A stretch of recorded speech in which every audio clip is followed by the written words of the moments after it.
looks like today we got ourselves another guitar to talk about. This is a G&L Legacy, and it is made in Fullerton, California, United States. And I'm sure some of you are surprised to see a shred death metal dude with a Strat, but let me tell you, this Strat is no chump, no slouching to be had here, man. It is a beautiful instrument, thank you very much. I'm extremely impressed by it. Thank you to Mr. Metap for loaning this guy out to me. And I'm sure you can see in camera B over here how wonderfully tangerine metallic it is. Look at that finish. It's amazingly difficult to capture, which Metap has stated to me, and I agree. Jeez. And so anyway, let's get into some specs here. It is obviously made in the States. It's got itself some Seymour Duncan stuff in the bridge here, and we've got ourselves some G&L electronic stuff here. It's got volume, double tone, switch, 5-way switch, triple ply pickguard thingy here. Obviously it's got the deep dish traditional Strat kind of, you know, plugging jack. We've got a maple neck, maple board, medium jumbo frets, which is really interesting because I don't think I've played much of that before. Maybe the JP X was the last guitar I played that had some interesting frets that were different for me. And we've got ourselves some tuning machines. I think that they're actually made by G&L as well. Very impressive ones too, very good breadth to them. Not exactly like the hip shots. Hip shots are a little bit tougher to turn. I find these to be a little bit more easy to turn. So anyway, without further ado, let's go through some of the motions here. I'm going to be playing some bluesier, more calm down stuff, and hope you guys enjoy it. Let's sit back, relax, and reflect on the old years that have passed us by and move on with our lives and stuff.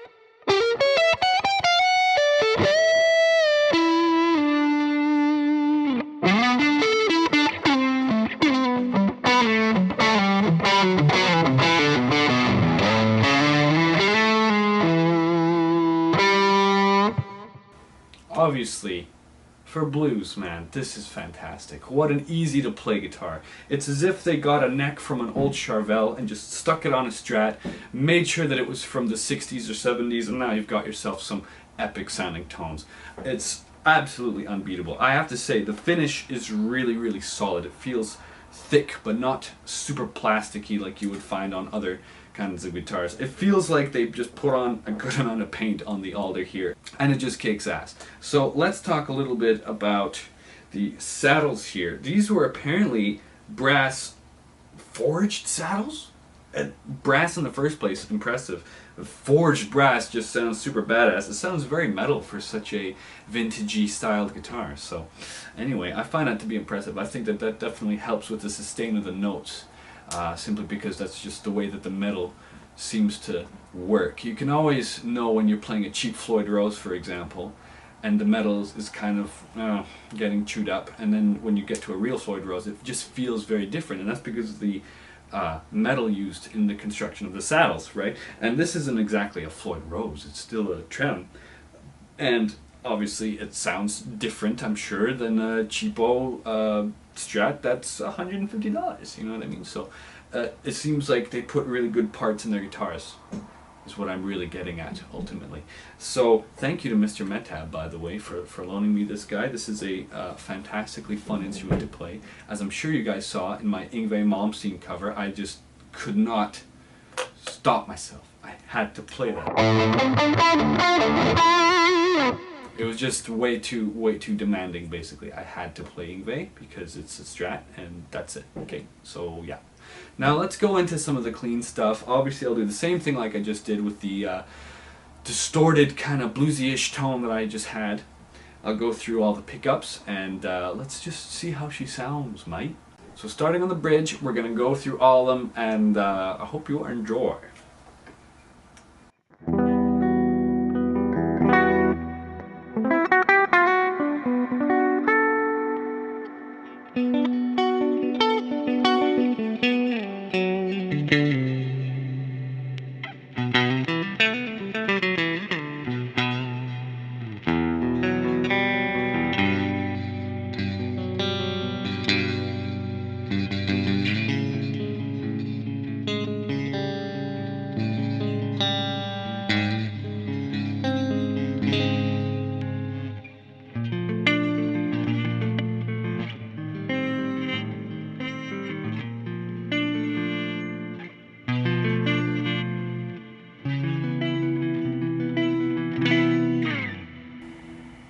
definitely like a jazzy delight.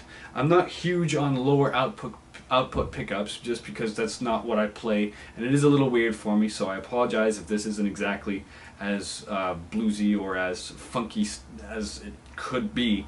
I just know that for me this guitar is a bit alien, and that's funny, but it's just the nature of the way that I learned and have studied the guitar. So anyway, I think it sounds pretty good. I'm not, again, not that huge on lower output pickups, but for me this guitar, much like the Blackwater, is a very lead instrument. So let's dive into a oversaturated tone and you guys get to hear the dynamics of these different pickups. It's quite impressive, and I think that's what really drove me to do an Yngwie cover, just because it was like, that sounds like something that is my favorite. So anyway, let's go into that now. It's a good day to be triumphant, my friends.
So convincingly enough, it seems to be able to play super epic leads, and I think that's really impressive, and I think that you guys should definitely take a look at these guitars. It's under $2,000, I believe, for this guitar. It's got its certain modifications. There's a few different ways you can spec out these guitars, the Legacy GNLs, and I'm really convinced. I don't want to give it back. Sorry, Metab.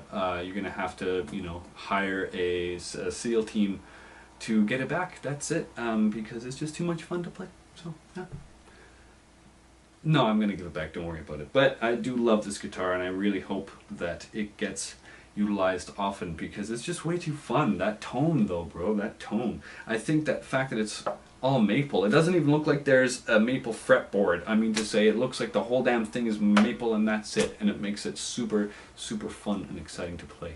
So with that, I'm going to play myself out a little bit here. Hope you guys enjoyed this little review. I think that for the money, these guys are killing it, and I think that I'd really like to have one.